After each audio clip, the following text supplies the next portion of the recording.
A'udzu billahi minasyaitonir rajim. Bismillahirrahmanirrahim. Assalamualaikum warahmatullahi wabarakatuh. Alhamdulillah.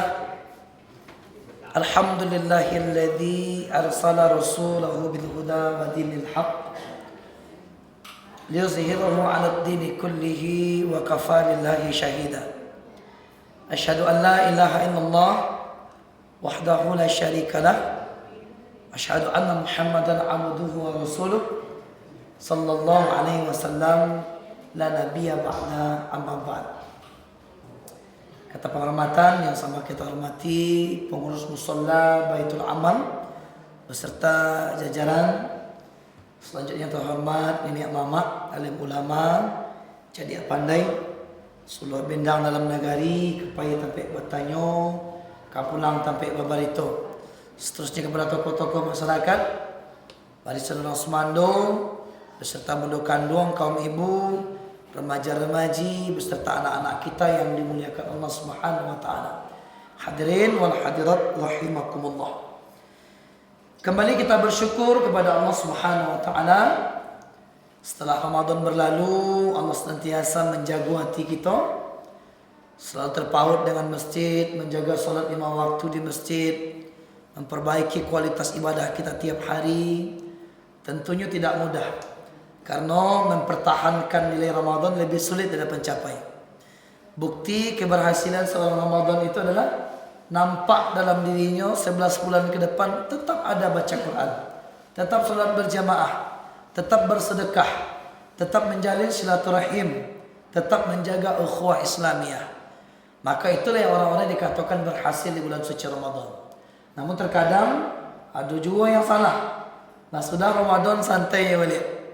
Seolah-olah Ramadan hanya sebatas tempat diuji 1 bulan. Habis Ramadan kembali mereka bermaksiat kepada Allah Subhanahu wa taala. Maka kami yakin dan percaya kita yang hadir malam hari ini di musholla ini dalam rangka senantiasa memperbaiki kualitas ibadah kita. Yang kedua, Bapak Ibu sekalian, mama kami, apapun yang kita lakukan dalam ibadah kita semata-mata mencari pengakuan dari Allah, apakah kita akan diakui sebagai hambanya atau tidak. Mencari pengakuan Allah. Maka dengan solat kita, dengan baca Quran kita, dengan puasa kita, tentu besar harapan kita bersama ketika dibangkitkan di yaumil mahsyar, kita diakui sebagai hamba Allah. Amin ya rabbal alamin. Salam dan salam kepada baginda Rasul Nabi besar Muhammad sallallahu alaihi wasallam. Allahumma salli ala sayyidina Muhammad wa ala ali sayyidina Muhammad. Uswatun hasanah, contoh yang terbaik dalam kehidupan kita. InsyaAllah kita berjanji sebisa mungkin mengikuti jejak langkah beliau. Amalkan sunnah dalam kehidupan kita. Tentu sunnah yang sapana paling sunnah mana akhlak. Maka beberapa orang ustaz kita mengatakan, termasuk Ustaz Adi Hidayat ya, silakan Bapak Ibu berguru dengan ambo, dengan ceramah ambo. Tapi apabila tidak ada perubahan pada akhlak, cari guru lain. Cari guru lain. Maka apa yang dibawa Rasulullah? Akhlak. Kita tahu Bapak Ibu sekalian, Nabi kita Muhammad sallallahu alaihi wasallam diakui oleh kawan, diakui oleh lawan. Kalau kita diakui kawan, biasa yang namanya kawan. Tapi begitu jarang hari ini, sehebat apapun ilmu kita, diakui oleh musuh kita. Maka Nabi kita diakui oleh musuh. Kenapa? Akhlak yang mulia, akhlak yang luar biasa, yang tidak gampang menyalahkan, tidak gampang mencaci maki, tidak gampang menghujat, tidak pernah menghina, sampai lawan pun mengakui daripada keindahan akhlaknya Rasulullah SAW. Maka benarlah kata ustaz-ustaz kita, beraja dengan siapapun kita, mendengar ceramah dengan siapapun kita, apakah berubah akhlak? Kalau nak berubah akhlak, maka cari guru lain. Dan insyaAllah itulah pancaran keimanan. Semakin beriman kita, ada satu kalimat dalam Quran, tawadu. Tawadu. Apa itu tawadu? 2 artinya. Pertama, selalulah menganggap dirimu lebih buruk dari orang lain. Apa ibu? Selalulah menganggap dirimu lebih buruk. Yang kedua, selalulah menganggap orang lain lebih baik dirimu. Jadi kalau bantu itu kita beragama, berislam, tidak ada kita akan caci maki, menghujat, merasa paling benar. Karena memang kita merasa diri kita lebih buruk dari orang lain dan orang lain lebih baik daripada kita. Itulah makna tawadu yang dikatakan dalam hadis dan beberapa ayat Al-Quran. Bapak Ibu yang Allah muliakan, hari Syawal juga. Hari ini kita masuk 18 Syawal. Allah, iya. Maka agak berbeda tampil ceramahmu. Kecik Triof lagi sehi Ustaz, sehai. Nah, kalau sehi Ustaz ceramah di mimbar dulu. Kalau biasa ceramah kan di meja ya, pakai tempat duduk. Cuman Trio bertanya lagi sehi Ustaz sehai. Maka di mimbar nampak ibu-ibu di belakang di sikuah. Dan kedua mimbar aku masih baru. Jadi mencuba-cuba mimbar baru tiba ya.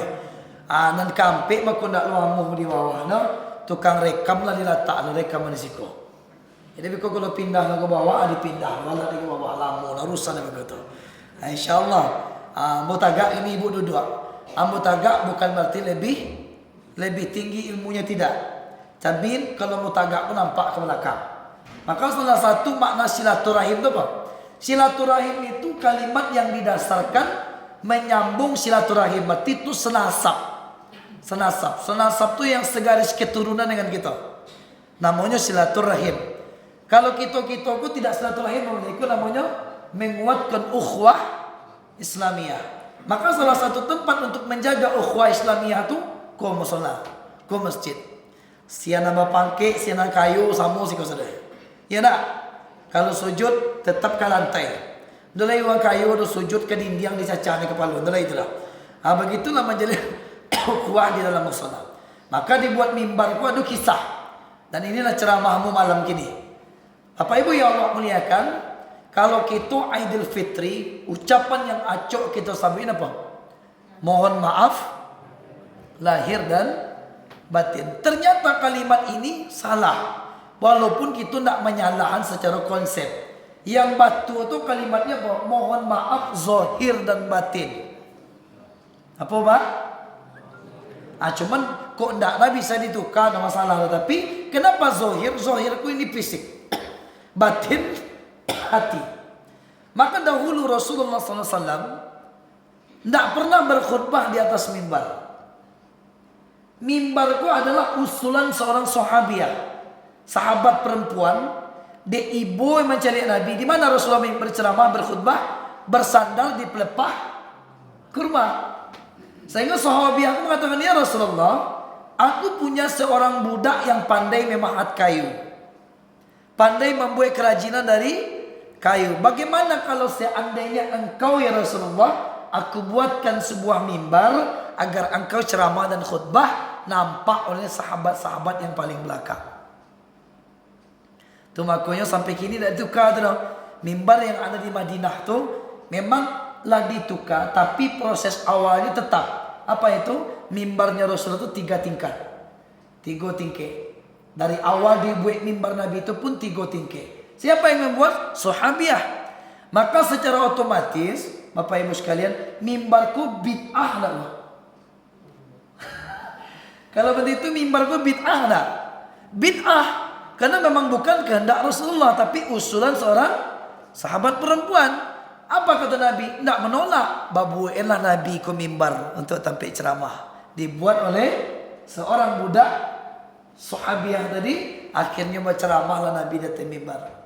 Maka timbul apa? Sejarah hadis. Setelah Nabi berceramah di atas mimbar, terdengar suara menangis. Terdengar suara tangisan. Dicalik-calik siapa menangis? Orang menangis. Ternyata yang menangis itu adalah pelepah kurma yang biasa tempat bersandar dan duduk Rasulullah ketika berkhutbah. Menangis. Artinya itu bukan cerita mistik, itu kuasa Allah.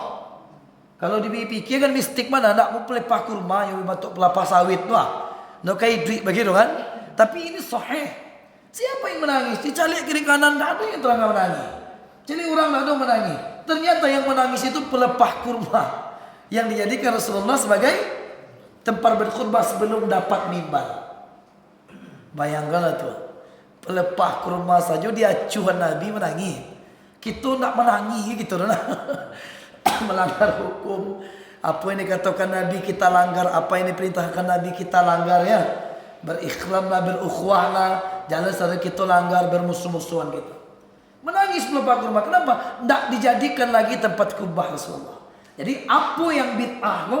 Bid'ah itu sesuatu yang dibuat oleh seseorang yang tidak pernah dicontohkan oleh Rasulullah SAW. Maka kalau mati itu mimbarku bid'ah beda. Bid'ah karena tidak diminta Rasulullah, tapi sahabiah, sahabat perempuan lah yang membuatkan Rasulullah sebuah mimbar. Artinya mereka jangan terlalu mudah gitu membid'ah ulang. Yang bid'ah itu cik merja al bid'ah dolalah finnar. Setiap bid'ah itu sesat dan sesat itu adalah jangan mudah mana. Kan belum tentu gitu. Siapa yang akan dikehendaki masuk surga, siapa yang tidak dikehendaki masuk surga, hanya Allah yang tahu. Orang yang hari ini baik besok buruk banyak, tapi siapa yang hari ini buruk besok baik banyak, bisa dibolak-balik. Karena Allah lah yang maha membolak-balik hati manusia. Jadi tugas kita apa? Jaga ukhuwah Islamiyah. Lalu Bapak Ibu, kita sambung.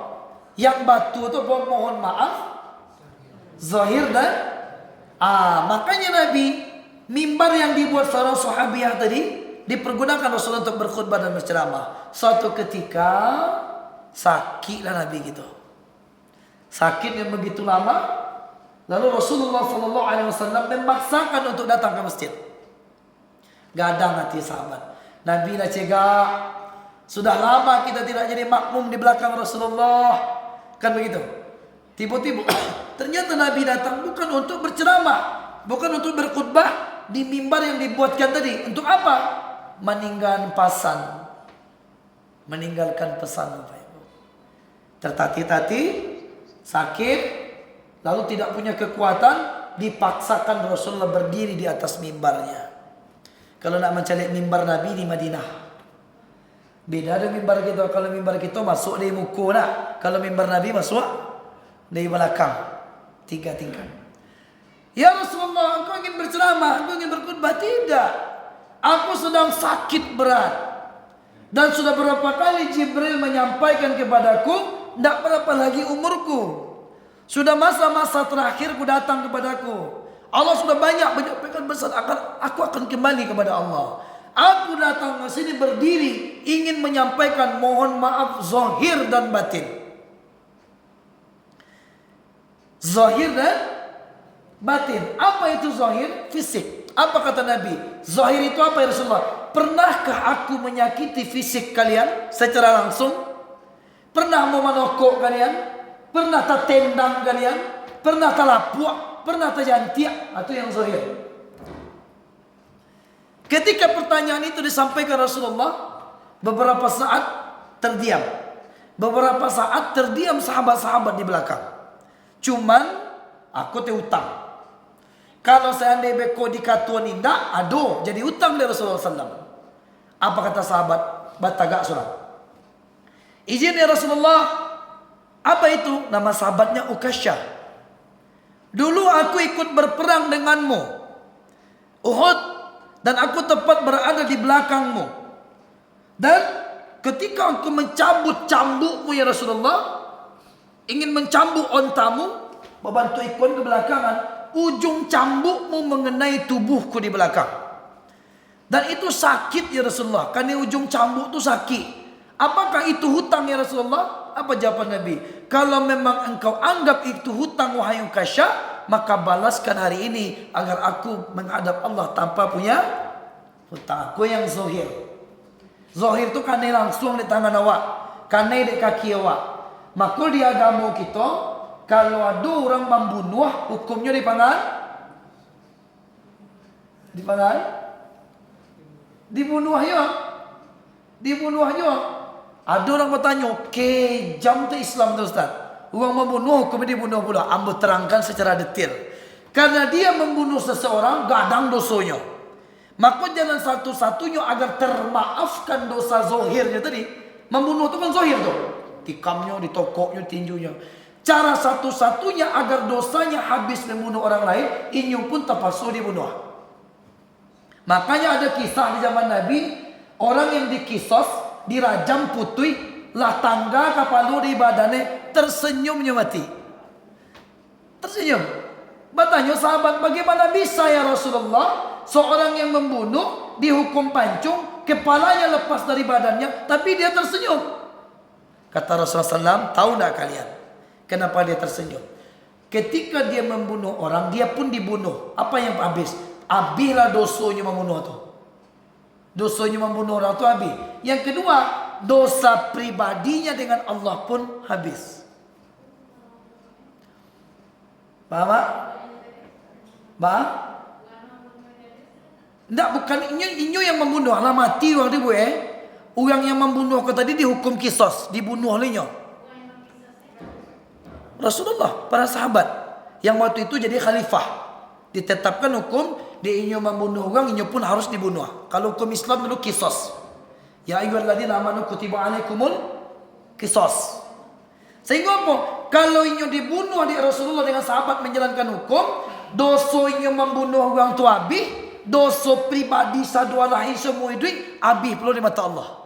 Sehingga ada orang yang dihukum kisos, akhirnya apa? Mati dalam keadaan tersenyum setelah dikisas. Cuman yang cubu-cubu gini kena bayang gitu.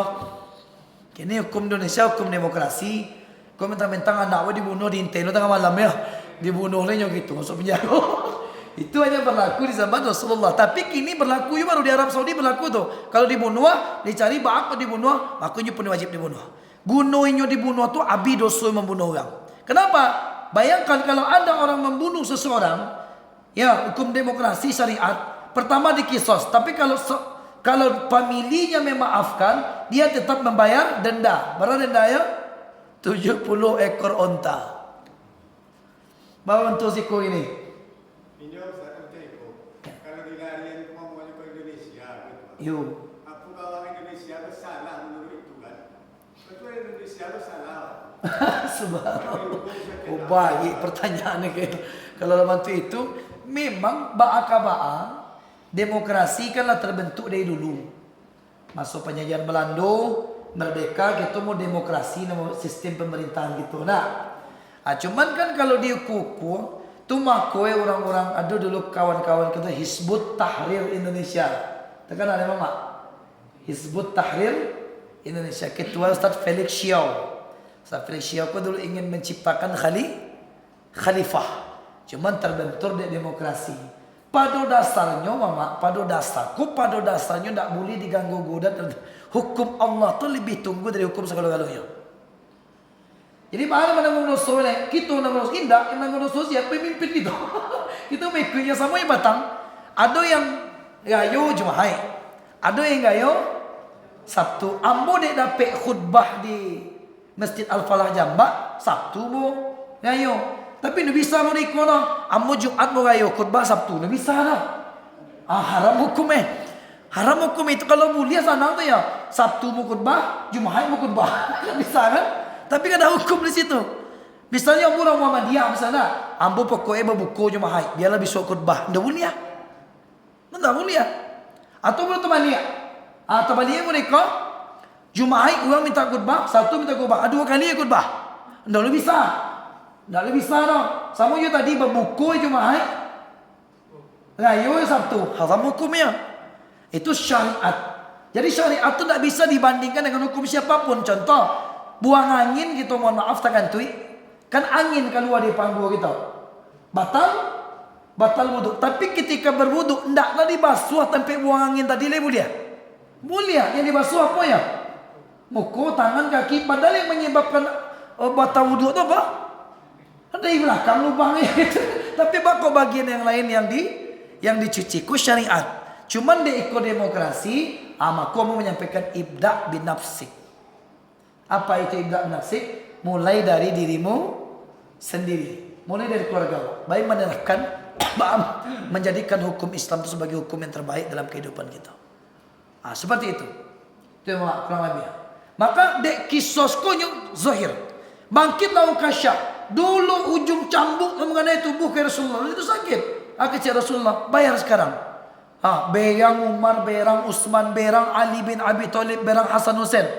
Engkau akan mencambuk seorang kekasih Allah. Kata Ukasha, iyo. Karena Rasulullah katakan itu utang. Sampai di muka, ambil cambuk. Tambah kurang ajar Aisyah. Ya Rasulullah, dulu waktu badanku terkena oleh cambukmu, aku dalam tidak berbaju waktu itu. Tapi solo Nabi buka baju. Akhirnya pun tak buka baju, bacampaan cambuk dipeluk oleh Ukashah Rasulullah sallallahu alaihi wasallam. Sebenarnya kainnya ya. Dimakan boleh dapat memeluk Rasulullah tanpa ada pembatas. Langsung kulit basuh kulit. Kenapa demikian dalilnya? Siapa yang dapat menyentuh kulitnya Rasulullah secara langsung, diharamkan tubuhnya dijilat oleh api neraka. Pandai Ukashah.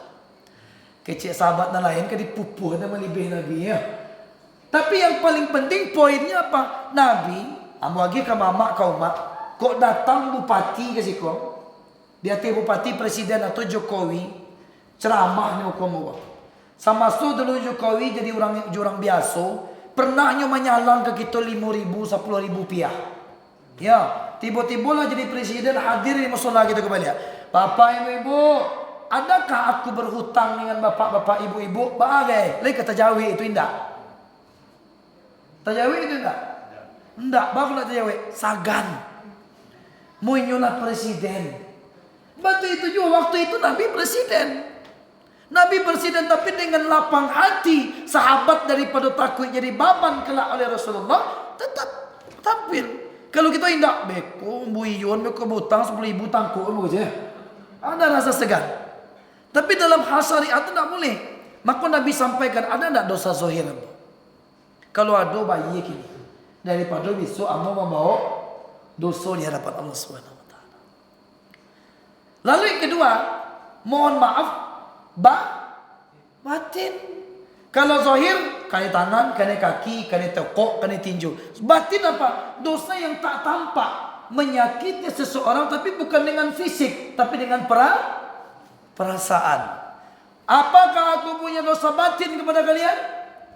Akhirnya sahabat yang lain, engkau sering marah-marah dulu ya Rasulullah. Bila Nabi bilang, ketika sahabat tidak datang salat subuh berjamaah, Nabi itu kalau bilang pak, cari kayu bakar. Ada sahabat-sahabat yang tidak uzur, yang tidak sakit, bakar rumahnya tidak subuh berjamaah. Jadi bilang itu mulia. Yang tidak boleh itu amarah. Apa itu amarah? Beyang nama ketentuan. Beyang. Tidak sebentar beyang. Tidak sebentar beyang.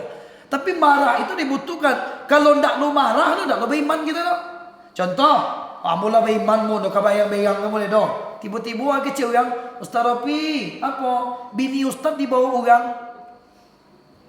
Kecil mau, biarlah mula berimannya. Bisa gitu dah. Bisa begitu pula. Tetap harus ada marah. Tetap ada marah. Yang tak boleh itu amarah. Amarahku beyangnya. Ada orang begitu, beyangnya. Dia jangan sakit. Apa sakit pak? Anu urusan antara aku sakit yang bocah. Sedangkan dia jangan sakit begitu itu. Berang. Tensi naik. Tapi marah boleh. Contohnya Nabi katakan ada dosa batin kepada kalian. Kau sering marah Rasulullah. Kau sering marah.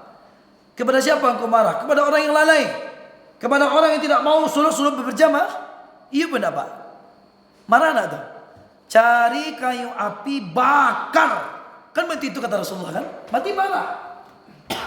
Tapi sahabat mengulang melihat. Ya Rasulullah, walaupun demikian, untung engkau marah kepada kami. Kalau saat itu kau tak marah-marah kepada kami Rasulullah, mungkin kami tak jadi orang hari ini. Dek beyang engkau tema kau jadi orang kami ini. Atau mak kowe di kita ko di Minang guno beyang dulu tu berhasil gitu gini. Kini kalau murid mengaji ditempel yang atau dicubit di guru mengaji, bapangan guru mengaji ini. Kau triof mah di anak itu tiba-tiba lah sirah betul lingo pulang. Kita pangan triof loh. Kita pangan mak. Tu kipaso pinjau. Dulu ndak babao rotan cie. Bagi lidi cie. Itu syarat mutlak tu. Bantan anak mengaji kalau ambu dulu masih terkena ayam iku ikan pari. Pernah mama cari iku ikan pari? Bayi gigi itu di pegunungan di ayah almarhum dulu. Tapi jadi wak. Jadi sare-sare manta anak mengaji itu bawa rotan cie basarahan anak. Arti rotan tu apa? Kalau bapa ngai anak di tempat mengaji, libih mela. Kane libih wadi musola. Sudah itu mengadu ku mah tiba rumah. Kane apa? Tapi jadi kalau kini lembek masalah sabu-sabu ham. Sabu-sabu guru mengaji usah penjaro. Mak untuk pernah jadi anak kita. Marah boleh. Yang tak boleh marah. Marah tidak berketuan.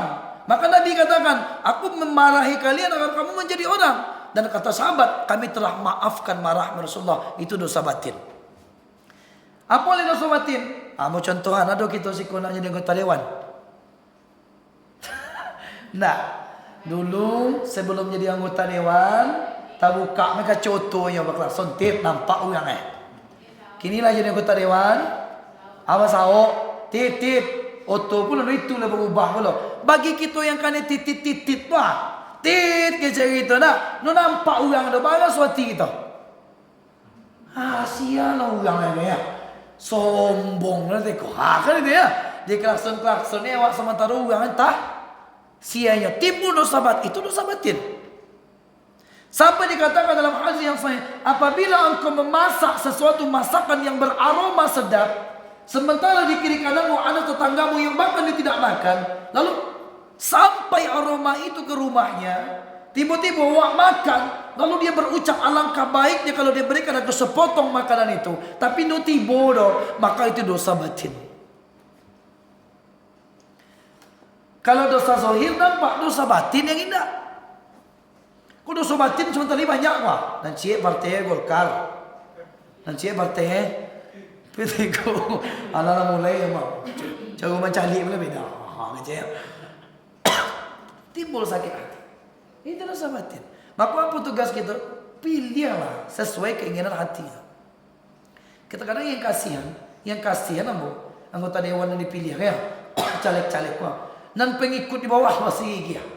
Lah tapi dia ini cuma dua elok meletih. Awak tu masih gigi dua. Ini cuma dua elok. Dosa batin. Subhanallah. Maka aku pernah dapat ceramah seorang syekh. Mana yang lebih banyak dosa batin jamaah atau dosa batin ustaz? Mana lebih banyak? Banyak dosa batin ustaz. Bagus itu tu. Main tunjuk ni. Penzina, hai yang tukang gibah, hai yang makan riba, hai yang selingkuh. Kan itu tunjuk sudah tu. Tekan kada orang dewa. Maka suatu ketika ada seorang ulama besar punya jemaah ribuan, lalu ceramah ribuan, dan ia punya murid. Apa yang dilakukannya? Setelah ia turun dari tampil ceramah, turun dari mimbar, disalam manual laki-laki seolah. Habis waktu 1 jam untuk menyalami jamaah yang ada di bawah. Kenapa? Ditanya oleh muridnya, kenapa engkau lakukan itu wahai syekh? Aku punya banyak dosa batin kepada mereka. Mana dosa batinmu? Itu tadi. Boleh jujur kalau buat tes, pernah tak Pak Ibu tersinggung dengan ceramahmu? Kalau anda ini mengatuni tidak berarti perlu. Kalau ambo sampaikan, pernah tak Bapak Ibu tersinggung dengan ceramahmu? Gimana lah? Masalah SK nanti dari bank batang tersinggung tak? Tidak. Gimana nih? Kalau tidak tu butuh nama itu. Justru kalau anda ceramah tersinggung tak? Cuman walaupun tersinggung nama saat ceramah, selain indah tiba di rumah di manual itu tak. Atau walaupun nak kini 2 tahun 3 tahun tak pernah balik. Uyu kecil saropi cuma saya butang ke banggo. Lalu nas tambah balik. Akhirnya terbuka hati. Tapi ketika ceramah tu disabuyan, sama dengan kita yang pernah beli judi online chief 60.000. Mau sampai haram cip. Saat itu pasti kita tersinggung. Iya benda. Yang tukang selingkuh. Yang tukang selingkuh. Awas. Api neraka. Waktu itu ya pasti tersinggung. Dan itu dosa batin. Maka ulama tadi disalami sampai 1 jam. Kecil murid Lamu diko mau salam juga. Tahu diko. Lama tolong tangan kanan. Mula cip. Kenapa engkau lakukan itu Syekh? Karena aku punya dosa batin dengan mereka. Begitu indahnya hati seorang ulama. Walaupun yang disampaikannya benar, walaupun ucapannya benar, tapi kalau ada orang yang tersinggung oleh ucapannya, dia meminta maaf sampai 1 jam setelah ceramah dia baru pulang ke rumahnya. Bapak Ibu sekalian, dengan elok. Sahabat berada di Masjid Nabawi dengan Rasulullah SAW. Lalu apa kata sahabat? Kata Rasulullah, nanti coba kalian mengarah ke tempat berwudu, artinya aduran kakak masuk. Ada seseorang yang sudah dijamin Allah masuk surga. Mencelilah sesamu. Timbullah orang yang perawakannya biasa. Kata sahabatku, apa ibadahnya?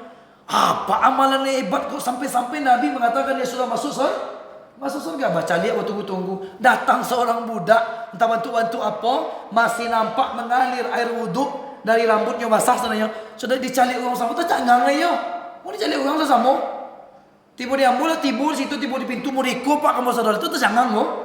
Tercangang lah budak. Bagaimana apa salahku ya Rasulullah? Enggak. Kata sahabat, apa amal ibadahmu? Sampai Nabi katakan engkau calon penghuni surga. Nah, deweknya diam-diam. Kalau nak tahu kalian bertamu. Maka dalam Islam, kalau kita nak punya makanan di rumah, ukhuwah Islam ya. Kalau kita tak punya makanan di rumah, kita boleh bertamu ke rumah Muslim manapun 3 hari. Ambil hak kita situ. Berhari, boleh ya. Kalau ada Muslim tak menerima orang bertamu ke rumah 3 hari, maka dia bukan Muslim. Bagi Nabi makanan Nabi, utang banyak, piti nak ada. Boleh kita bermalam di tempat Muslim 3 hari? Boleh, ambil hak. Karena memang setiap tamu membawa berkah. Dan bertamu itu hukumnya 3 hari. 3 hari apabila tamu dilayani mengalir berkah. Setelah lewat 3 hari, ala sedekah namanya, bukan berkah. Sehingga apa? Kata Rasulullah, "Paimelah kumahinyo." Itu bahasa kita. Silakan engkau menginap di rumahnya. Menginaplah sahabat. 3 hari datang. Ya Rasulullah, tidak ada yang istimewa. Solatnya biasa, baca Qurannya biasa, tahajud jarang, tidak ada yang istimewa. Sengaja aku tidak tidur malam hari mengintai-intai apa ibadahnya. Ini biasa misalnya. Kata Rasulullah, benar. Tapi coba tanyakan ke dia langsung. Datanginya langsung. Kata Nabi, engkau penghuni surga. Ibadahmu 3 hari aku di rumahmu, tidak ada apa-apa. Apa kata si budak? Aku memang sholat biasa saja, baca Quran biasa. Tapi pun kalau ada yang menonjol, yang disampaikan Rasulullah, aku penghuni surga, cuma 1 ibadahku yang menonjol. Apa itu? Sebelum tidur, aku duduk di tempat tidurku dan memaafkan semua kesalahan orang yang pernah menzalimiku. Kalau kita beda, duduk tapi lalu takana sudah balik. Sama dia, aku awas besok, aku awas besok, aku balik. Kalau yang tadi budak tadi, solat biasa, baca Quran biasa. Tapi satu kebiasaanku, sebelum tidur, ku bayangkan mulai bangun sampai ada orang yang menzalimku, ku ikhlaskan dan ku maafkan semua salah orang yang pernah menzalimiku. Itulah mungkin satu ibadah yang menonjol. Itu maka Nabi minta maaf, zahir dan batin. Kini mau tanya ulah kita maafkan. Nyo dulu yang kau ambola mau maafkannya Ustaz. Tapi waswojinya lebih sama deh. Bangun itu cebo. Asal nampak muka nak muntah ni bawaan wah. Ku pasangkan dia. Asal nampak muka nak muntah gitu. Itu naudzubillah. Naudzubillah min dzalik. Silakan salat, silakan puasa, silakan sedekah. Simpan dendam sebiji sawi nak masuk surga. Silakan salat, silakan sedekah. Silakan beribadah banyak, ketika menyakiti tetangga tidak masuk surga. Silakan salat, silakan sedekah, silakan baca Quran, tidak masuk surga kalau punya sombong sebiji sawi dalam bantai. Itu baik. Jadi sampai ke Rasulullah, itu menyerah, itu tidak menyebabkan dia penghuni surga. Walaupun salatnya biasa, baca Qurannya biasa, tapi ada satu kebiasaannya yang luar biasa. Apa itu? Menjelang tidur dia maafkan kesalahan semua orang yang menzaliminya. Yang terakhir kata Rasulullah, zahirku sudah dimaafkan, batinku sudah dimaafkan. Yang ketiga, konon paling gadang. Apa itu? Apakah aku punya hutang kepada kalian? Sama je tadi, Jokowi mengecek itu lagi hutang mau sagan. Tapi sahabat paham syariat. Kalau tidak disampaikan ke Rasulullah akan jadi beban sampai ke akhirat. Berdiri seorang sahabat, aku lupa namanya. Ya Rasulullah, engkau punya hutang 3 dirham kepadaku. 3 dirham. Dibayari Nabi waktu itu. Ibadah yang paling lama puasa sebulan. Iya. Ayatnya paling pendek. Ya ayyuhalladzina amanu kutiba alaikumusiyam kama kutiba alal ladzina min qablikum. Sabu ayatnya padahal ibadahnya panjang. Tapi tentang hutang sehalaman penuh satu ayat. Surat Al-Baqarah ayat 282. Quran. Sehalaman itu ayat itu tentang hutang. Apabila engkau berhutang, catat. Hendaklah disaksikan dua laki-laki. Kalau tidak ada dua laki-laki, satu laki-laki, dua perempuan. Hendaklah engkau mencatat apakah hutang itu kecil atau besar. Jangan engkau enggan mencatatnya. Terus sampai ke bawah, 282 Al-Baqarah. Sehalaman penuh ayat khusus tentang hutang. Dan hutang masalah berat. Bu, orang mati bunuh diri masih bisa disumayangan. Lewat Nabi di depan seorang mayat. Orang ini mati bunuh diri kata Rasulullah. Kalau ingin engkau menyolatkannya wahai sahabatku, ikutlah menyolatkannya. Boleh dari Nabi. Tapi khusus orang yang berhutang, Nabi tak mau menyolatkannya. Berarti kalau kuku, yang lebih parah orang mati bunuh diri perlu mati buta. Kan tersinggung ini dia kan aduh sobatin dulu nih ya. Aduh sobatin dulu nih. Ternyata ada kalimat, kalau engkau ingin menjalankan orang yang mati bunuh diri, silakan sebagai bentuk sosial. Tapi Nabi Muhammad tidak mau menjalankan orang yang mati apa buktinya ketika menjalankan jasa? La tasabi balik ke belakang. Ali orang ini berhutang ya Rasulullah. Sudah dibayarkan belum? Silakan kau jalankan. Aku dah ikut. Kata Ali, aku tanggung dosa utang ya Rasulullah. Barulah Nabi mau menyunatkan jenazahnya. Kalau tidak mau Nabi. Atau aku utang kau perkara berat.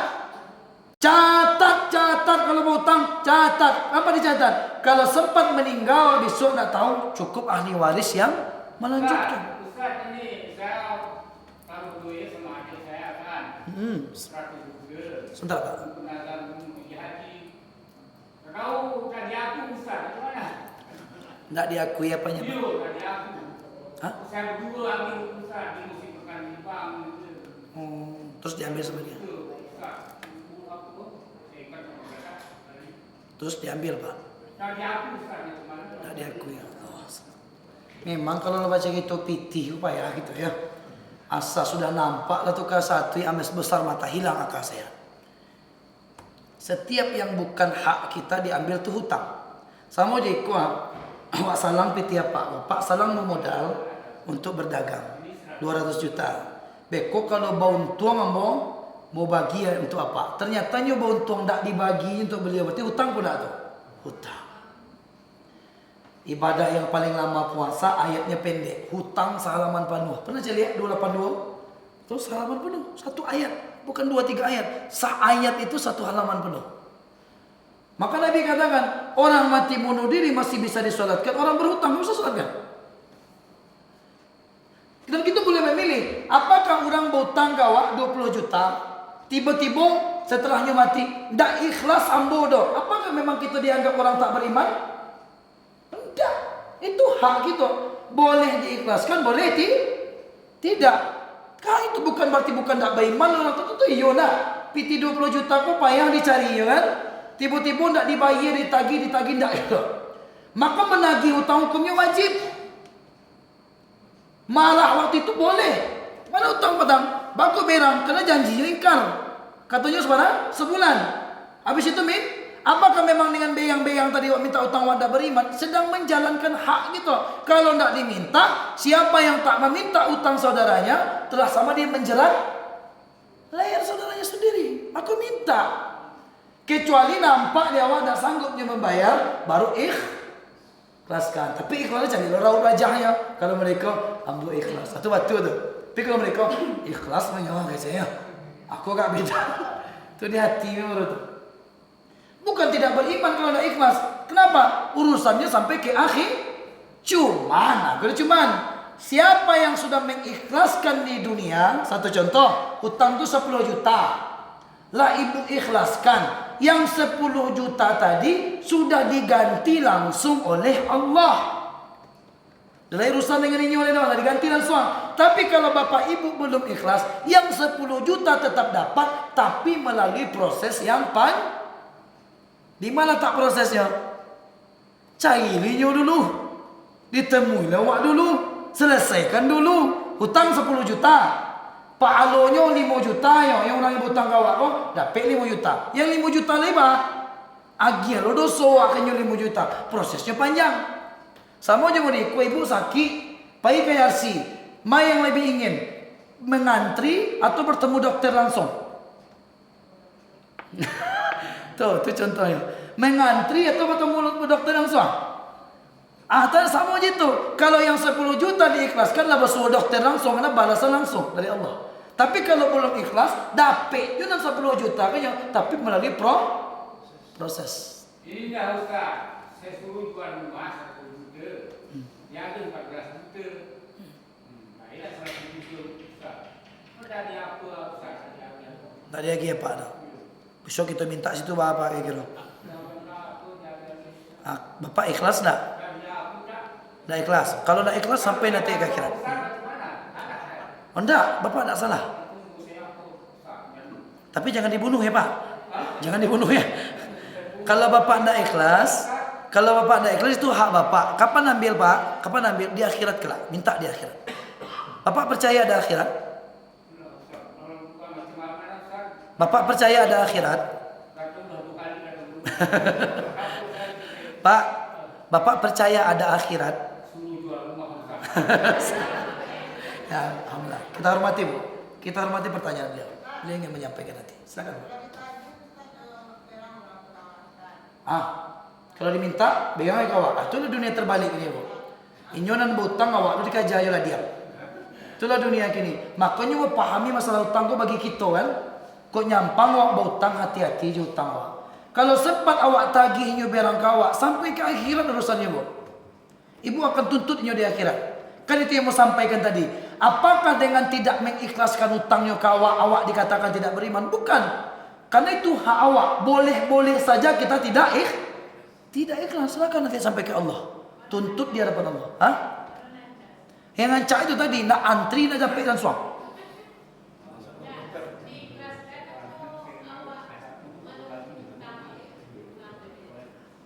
Maka kalau lah diikhlaskan jadi tunggu je nih. Aduh. Mana ngancak? Kalau yang ngancak tiba diambung, iman kita kan berbeda-beda. Nggak bisa disesuaikan dengan ambo dah. Contoh, ambo ikhlas mengutang apa tu kamunya? 20,000 pula ya. Kalau 40 juta? Nggak bisa disambung dengan ambo tu dah. Kalau utang apa tu kamu 40,000 nya. Kalau 45 juta, mau serahkan ke hati ibu. Mau serahkan ke ibu. Cuma kamu sabian kalau ambo ndak mengikhlaskan apa kamu ndak beriman dah urusan dengan iman dah. Itu urusan dengan muamalah sah-sah saja. Cuman bagi jalan tadi. Ibu nak dapat langsung dari Allah 45 juta tanpa proses atau berproses dulu dapat 45 juta yo lihat. Makanya dibuatlah ayat semulia-mulia manusia yang mengikhlaskan hutang saudaranya ke itu yang paling mulia. Kenapa? Nggak perlu proses-proses ini dah. Ketika kita mengikhlaskan di dunia, balasan sudah langsung datang dari Allah. Sampai sama-sama 45 juta ya dapatnya. Cuma ni kau dapat langsung, nanti kau. Itu sampai contoh tadi. Awalnya sakit wah, pawit lah buncit wah, lama lah kambuh. Diikuti antrian 20 orang lain. Main dapat mau diantrikan tu lah bersuruh dokter langsung. Diserahkan ke hati masing-masing. Diserahkan kepada hati masing-masing. Lah lewat Isa 7 minit. Salam ceramah bang. Jam berapa Isa ini? Santai. 37. Berarti itu tadi masih ada 5 menit lagi. Jadi nak salah-salah. Nabi membolehkan menyolatkan orang yang mati bunuh diri, tapi tidak mau menyolatkan orang yang kan bagi itu. Atau makanya kini yang bodek menangani ceramah dari ustaz tapi ya, bukan utang balik banyak. Nah tidak tercatat. Waktu sanawiyah ada utang 3 in 1. 3 in 1 kau tahu? Ambil 3 bayi cik. Itu utang 3 in 1. Masuk kerengkang dulu pak, ambil lontong ni ya. Tiba-tiba ambil bawa 3 bayi cik. Itu hutang. Karena Nabi 3 dirham saja ditagih sahabat. Sama juga tadi, ibaratkan tadi, kalau Nabi bicara di hadapan halayak banyak, bantu Jokowi bicara, kan tak mungkin awak mengatakan punya. Tapi dia sahabat memahami hukum, kalau tak diberitahu ujung-ujungnya jadi dosa oleh Rasulullah. engkau punya hutang 3 dirham ya Rasulullah, bayar. Alah dibayar. Kalau gitu kata singgung gitu. Padahal kalau anda orang meminta utang yang kita terselamatkanlah kita dari azab neraka jahanam. Mengingatkan kita. Tapi mengenai ikhlas, tidak ikhlas disampaikan, diserahkan menurut pendapat dan hati kita masing-masing. Nak dapat kini, nak dapat besok, kita nak menerima. Tetap menerima. Salah tadi aku, Ustaz. Saya berdua gitu. Orang rumah tadi. Tidak ada catatan. Itu dia. Makanya 282 itu Pak. Pak, besok-besok harus dicatat ya Pak. Harus dicatat di banknya. Insyaallah. Cukup? Masih ada?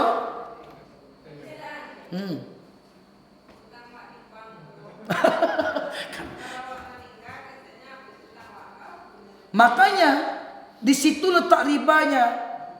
Asuransi kan? Kalau utang tinggal 20 juta meninggal, lunas.